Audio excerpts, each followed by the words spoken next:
Very sad that the lives have been lost in Venezuela. The people that have died, either those on the streets or security forces that have been attacked by people on the streets, all of those lives are terrible for the loss of them.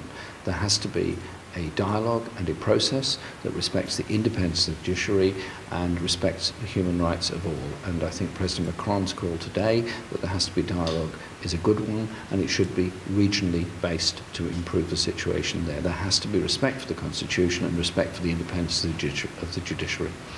Do you condemn his actions? Sorry? Do you condemn President Maduro's actions? What I condemn is the violence that's been done by any side, by all sides in this. Violence is not going to solve the issue. The issues of Venezuela are partly structural because not enough has been done to diversify the economy away from oil. That has to be a priority for the future. But we also have to recognise that there have been effective and serious attempts at reducing poverty in Venezuela, improving literacy and improving the lives of many of the poorest people. Do you regret giving him your personal support when he came to power?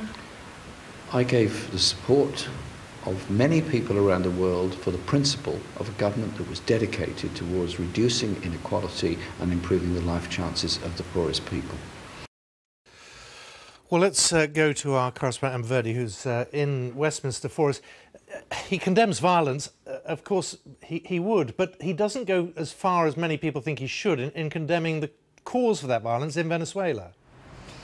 No, it's not the condemnation that some would hope for. It's not put in the sort of stronger terms that some would have hoped for. But this is perhaps what you may expect from Jeremy Corbyn, and no doubt his political opponents will use this as another way to attack him. He used much more diplomatic language condemning the violence, saying there needs to be dialogue.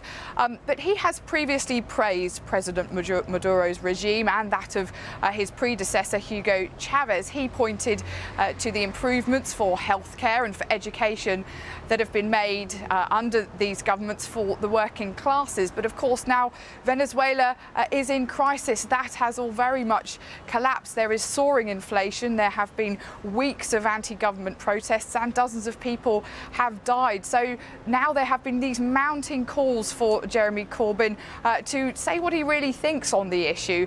He's been on holiday, so has been silent up until now. So it was building towards this moment where he was asked to condemn the regime. And what we saw from him was, well, a sort of, I suppose, lukewarm words, really, in condemning the violence, which he always has done, but still pointing towards what he sees as some improvements that he sees a socialist government has made in Venezuela. Yeah, he's been on holiday. Lots of people are on holiday at the moment. And he hasn't perhaps faced the tougher questioning that at other times of the year he might. I put it no more strongly than that. So does he feel that will now have sorted this issue out, or is it something that certainly others in the Labour shadow cabinet are going to say, look, we need perhaps to be more specific when we address this issue?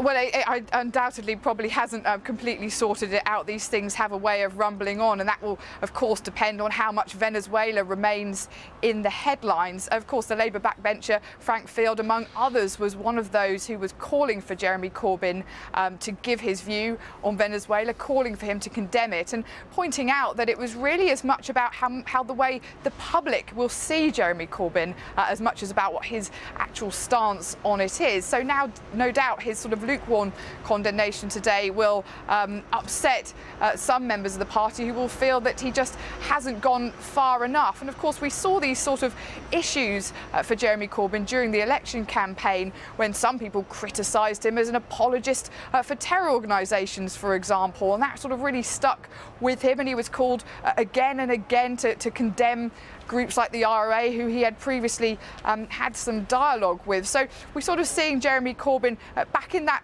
difficult position, really, and it's much more difficult for him these days, of course, because previously, as a backbencher, as somebody who aligned himself to different sort of protest movements, life was quite different. But now he's the leader of the party, he's potentially the next Prime Minister, so the questions get much tougher. Emma Varney, thank you very much. You didn't frankly have the balls to put country before party.